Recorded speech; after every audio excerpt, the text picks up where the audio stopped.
Qu'est-ce que le Green IT dans la tech? Aujourd'hui, on est au Web Today, c'est le premier jour et on est allé poser la question aux participants et aux participantes. Suivez-moi, c'est parti.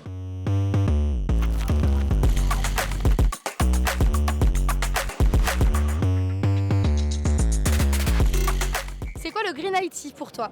Moi, le Green IT, c'est mettre en œuvre plusieurs techniques au niveau de la conception d'un projet web pour faire en sorte de respecter au mieux l'environnement, de limiter les flux de données entre un serveur et un navigateur, un client, etc.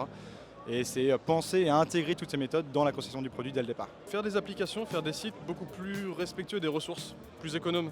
Mieux penser plutôt pour l'impact qu'ils peuvent avoir, plus que pour le côté joli, marketing, etc., performance. C'est faire mieux des choses qu'on fait déjà. Alors c'est une démarche, on va dire éco-responsable pour faire en sorte de limiter l'impact environnemental des développements qu'on peut faire et de faire en sorte d'être plus dans une démarche RSE pour nos clients, etc. C'est de prendre conscience qu'on a des data centers qui consomment de l'énergie, qui émettent du CO2. Et donc niveau tech, d'avoir ça en considération et d'essayer d'être le plus frugal possible pour pas consommer plus que ce qu'on a besoin finalement pour faire tourner nos applications. Est-ce que c'est un sujet important dans ta boîte actuellement? Nous, c'est un sujet important dans notre développement parce que on va avoir dans tous les cas des meilleures performances et forcément c'est des problématiques qui ont un impact. Donc oui, on fait notre maximum pour répondre à ces problématiques.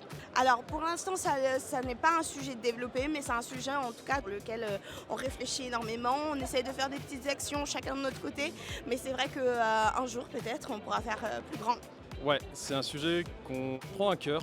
On a mis en place l'année dernière une charte d'éco-conception pour les applications qu'on développe, qui a été suivie d'une formation aussi qu'on dispense à l'externe et en interne sur les bonnes pratiques. Donc ouais, c'est un sujet du quotidien. Oui, alors la Maïf est fait très attention à tous ces sujets-là, que ce soit le Green IT, même sur d'autres sujets qui sont importants, sur l'accessibilité aussi du web, etc. On fait attention à plein de choses autour de l'empreinte carbone, en tout cas générée en tant que développeur.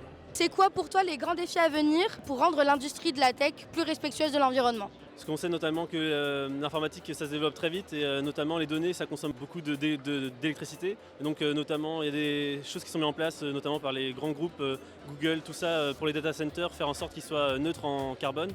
Et donc ce serait mettre en place beaucoup d'initiatives en essayant de réduire aussi nos consommations. Alors sur la tech, je pense que de toute manière, on sait que toutes les évolutions technologiques en matière de consommation d'énergie et émissions de carbone, c'est quand même les deux axes clés.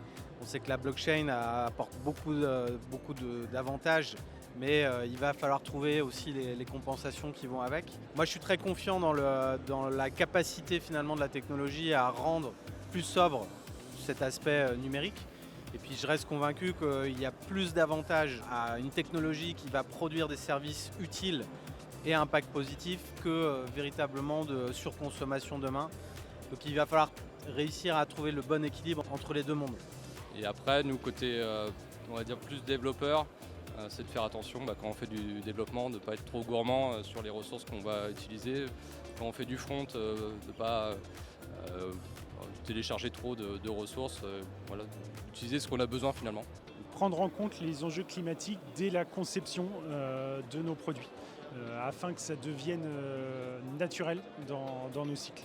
J'évite aussi quand je code de mettre trop de code, de faire quelque chose qui est le plus clean possible, tout simplement, et tout en s'assurant que le moins on en fait, le mieux c'est pour la planète. Je pense que pour nous tous, il faut qu'on continue de se former au quotidien avec tous les nouveaux sujets qui arrivent.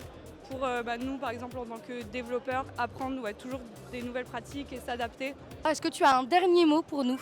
Oui, vous êtes géniaux, continuez. Merci.